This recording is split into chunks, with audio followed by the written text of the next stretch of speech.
Hello, everyone. So unfortunately, we didn't actually make District 9. That would have been really cool. Our job was basically to market it on the digital side.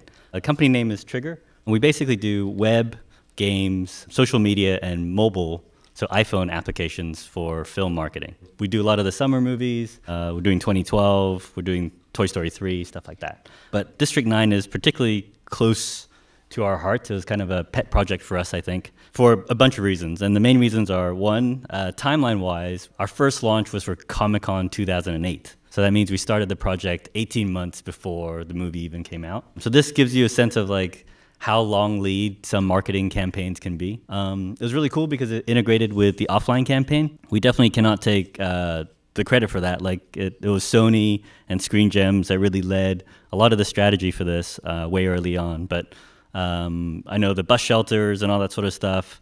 There was definitely this conceptual integration about, you know, these aliens exist in present day and they live by a different set of rules, as well as direct integration. So stuff like if you saw the bus shelter, you called the number and you left a voicemail, that actually showed up on the web marketing as well. This marketing campaign was targeted towards what we call an alpha fan. So the alpha fan is kind of like the comic book geek, the movie geek.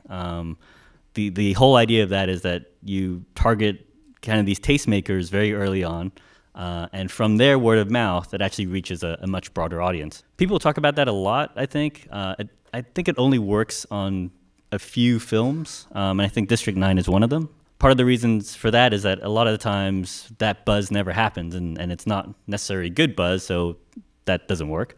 And the second part is that sometimes you get a huge movie where by the time the traditional marketing hits, all the offline stuff, you're basically at 100% awareness before the film, you know, even comes close to coming out. So the traditional marketing runs over and kind of eclipses the smaller alpha targeted stuff. But I think with District 9, it started with that core fan group and carried on that way.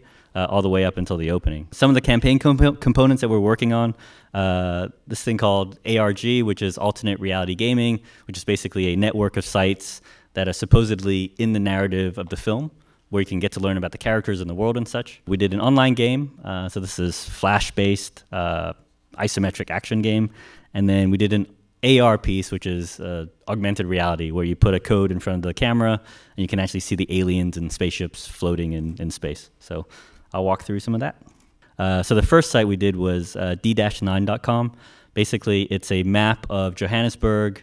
It's supposed to show the rules where what you can do as an alien, what you can do as a human. So right from the early on, we were dividing the audience between an alien perspective and a human perspective. So as you can see, there's a gateway. You choose who you're coming in as.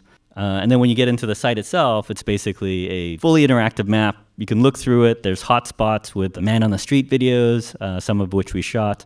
There's live news kind of events that are happening. And these all tie into the narrative of the storyline. And there's all these rules and regulations for alien and human cohabitation. So there's a lot of content for people to sift through if they're so inclined, so they can dig a lot deeper. You also see at the top there's a community watch banner. So if you saw a bus shelter, you saw an alien, and you called the phone number and left your voicemail, it would actually show up on that community watch page, which was another map. So another thing that I'd like to call out that was really fun was you'll see in a lot of these screenshots that there's an alien alphabet. So that's something we got to play with early on. We saw concept art, which had a couple of the glyphs, and the filmmakers were kind enough to let us blow it out into like a full alphabet. AJ, one of our designers, took a couple of those first characters and just turned it into, you know, a full, I think 30+ character set. And then that was used to translate a lot of the content on our sites. And the fans were so alpha that they managed to decode that alphabet before we made it public. And the idea is that as you go through this MNU site and you go through stuff, if you're an alien, a lot of it's restricted. So when you start poking around the restricted area, it'll actually give you warnings, and then it'll kick you out. And when it kicks you out, they'll send you to the MNU site. The MNU site is for the Multinational United. This represents the kind of like propaganda point of view. So we shot all these videos there's like a host, but it's all sounds very benevolent until you kind of dig deeper into the stuff. So it talks about how their technology is improving mankind and all that sort of stuff. But basically, they've been extracting that from the aliens for however many years. And then another piece was MNU Spreads Lies. And this came up when it shows up, it's mostly in alien text, which can be translated on the site. The fun thing is that, like, if you look at the updates, it starts from like this September 2007 all the way to August 2009. Basically, there's 8 characters that were all kind of talking to each other, representing different points of view, all blogging and commenting and stuff. So using this plus media that we're putting up, we're trying to create like that backstory, that narrative. So the fun thing is, like, if something happens on the blog, like they talk about a arrest that happened in District 9, you would actually see that on the District 9 map. And again, interconnecting those things. So conceptually, this started way early on. And again, we were quite surprised at how many people were into it after Comic-Con. And it became another effort just to maintain it and keep writing content for this. So the next piece is a game. So I'll show it trailer real quick. This is an MNU behavior reminder. MNU agents are stationed for your safety and protection.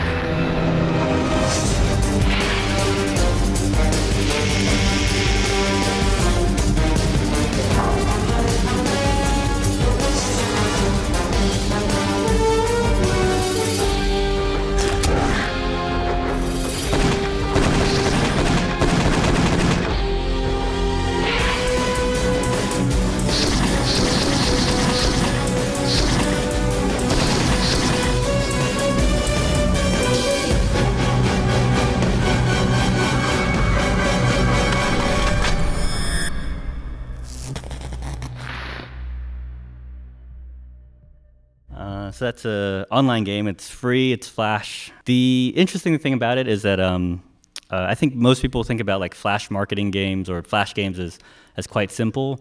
But if you look at something like that, when we started it, because we have to hit a deadline, we have to start that 4 or 5 months before the game's supposed to launch.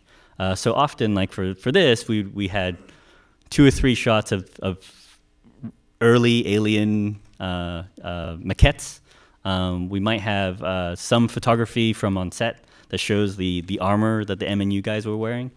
And then basically everything else is created from scratch. So we have a full 3D team of about 9 people. We have game programmers. We have illustrators. So these guys are hand painting the maps, hand doing all these environments and stuff. So I think as marketing, the line between marketing and content kind of blurs. There's just a lot more kind of artistry involved and development involved. In addition to that, the next thing was augmented reality. So if you guys haven't seen this, it's a trip, but it's fun.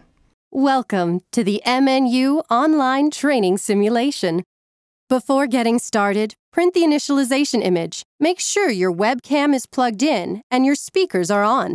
Follow the on-screen prompts until you hear the narrator.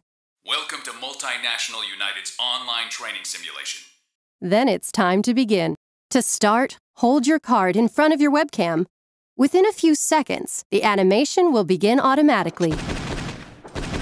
Once the simulation has begun, use your mouse to click through the different sections of the simulation. To experience the training simulation, visit multinationalunited.com/training. District 9. In theaters August 14th. So with the augmented reality, basically that's it's a code that we handed out at Comic-Con, so postcards and stuff. And then you hold that in front of your webcam, and the software would actually recognize the code on your piece of paper and generate this 3D graphic that's floating above that piece of paper. So the code itself, the neat thing is that the borders of it define the perspective of it. So that's why when you tilt it and stuff, the 3D model is tilting actually in perspective. So it's very early on. I mean, it's just, it needs your webcam, all that sort of stuff. But what's really exciting is that we're starting to be able to do this on the iPhone. So next year, you're going to see a lot of AR marketing stuff. So if you imagine walking up to a movie poster and holding up your iPhone video camera, and you'll see the character step right out of it, or a bus shelter, or you can go up to, and it can all be integrated. So you can walk up to a movie poster, you can collect a weapon that you can use in the game online and stuff like that. So I think it's really going to be exciting next year because we're kind of, it's this like 1.5 reality kind of thing. It's not quite Second Life, but it's like in between. The iPhone is going to really change things for augmented reality when you can have that experience by just carrying the device in your pocket. Like right now, it is clunky that you have to bring this card home and put it in front of your webcam. But as soon as you're, walking down the street and a bus drives by and you can look at the banner on the bus and something happens there, or you're watching TV and the TV spot comes up, but there's a bug on the TV spot that your AR that the iPhone will recognize, and characters are coming out of your TV and stuff. That's exciting. The other part that's going to change too is that now with GPS and stuff like that, we're going to be able to enable a lot of things based off of where you are. So if you think about opening weekend in the movie theater, that will be a different experience than the weekend after and stuff. So there's actually mechanisms to drive people into the theater on opening weekend. I don't know how many years in the past when it was like you do a movie poster, you do a teaser trailer, you do a full trailer, and then that's it, And nowadays, every 3 or 4 months, we have to learn something new from scratch. I mean, it could be, Facebook changes, or there's another social network, or then iPhone changes and you can do something else on it. And then maybe next year it's BlackBerry or Android. But as a marketing company now, it's super innovative, which is tiring, but also really fun at the same time.